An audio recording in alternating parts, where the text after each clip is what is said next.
আসসালামু আলাইকুম। আজকে আমি তেলাপিয়া মাছ ভাজি করব। একটা অন্য রকমের ভাজি দেখবেন আপনারা। তেলাপিয়া মাছ ভাজতে লাগবে হলুদ গুঁড়া, মরিচ গুঁড়া, আদা রসুন বাটা, ধনিয়া গুঁড়া, স্বাদ মতো লবণ, দিয়ে দিব পেঁয়াজ, লেবু, টমেটো, গাজর, তেলটা হয়েছে সরিষার তেল। মাছটা আমি এভাবে কেটে নিয়েছি, এই যেভাবে কেটে নিয়েছি, আর এভাবে দুটো মাছই আমি এভাবে কেটে নিয়েছি। মাছগুলি আমি সবগুলো উপকরণ দিয়ে মেখে নিব। প্রথমে দিয়ে দিব লেবুর রস,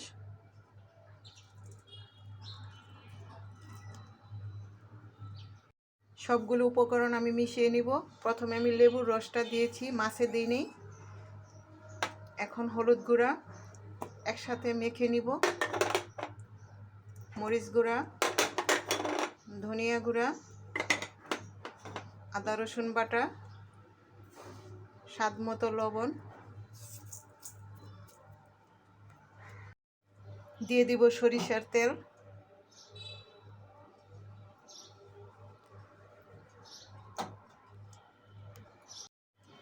মেখে নিব।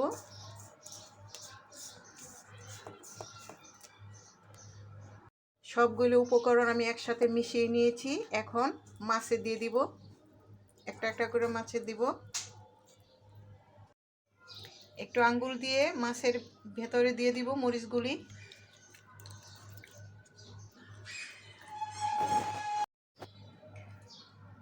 এখন মাছের পেটের ভিতরে এক পিস লেবু দিব, এক পিস পেঁয়াজ, একটু টমেটোটা আমি এভাবে কেটে নিয়েছি, যেহেতু মাছটা ছোট সেজন্য আমি এভাবে কেটে নিয়েছি। এগুলি সব মাছের পেটের ভিতরে দিয়ে দিব। মাছের পেটের ভিতরে এভাবে দিয়ে দিব।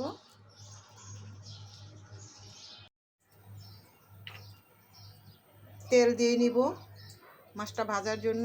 প্রথমে আমি অল্প তেল দিব,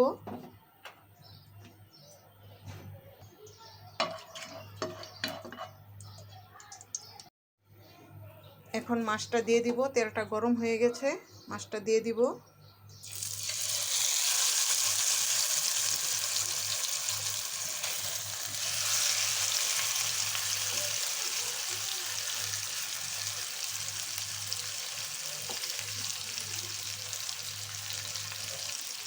অল্প তেল দেওয়ার কারণ হয়েছে মাছের গায়ে যাতে মরিচটা লাগে, সেজন্য প্রথমে অল্প তেল দিয়েছি। এখন মাছটা আমি ঢেকে দিব। সবসময় তেলাপিয়া মাছ আপনারা ঢেকে দিয়ে ভেজে খাবেন।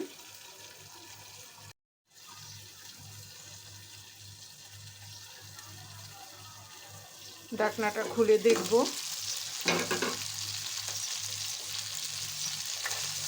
দেখে একটু উল্টে দিয়ে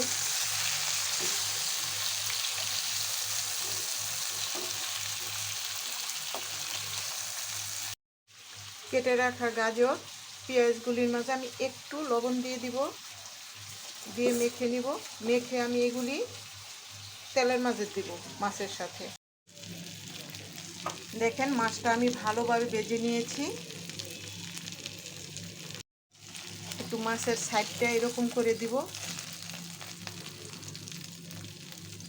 এরকম করে একটু ধরে রেখেছি যাতে মাছের যে শির আছে শিরটা যাতে ভালোভাবে ভাজা হয়। এখন মরিচ দিব 4টা শুকনো মরিচ, গাজর পেঁয়াজ সেগুলি দিয়ে দিব এক এক করে। আমি এগুলি বেশি ভাজবো না, অল্প একটু ভাজবো। এই যে উল্টে দিব, সবগুলো উল্টে দিব। মরিচগুলিও একটু লাল লাল করে ভেজে নিব। দেখেন আমি সবগুলি উল্টে দিয়েছি। এখন আমি নামিয়ে নিব, কারণ এটা বেশি ভাজবো না। আপনারা তো তেলাপিয়া মাছ সব সময় ভেজে খান, কিন্তু এবার এভাবে আমার মতো করে ভেজে খেয়ে দেখবেন।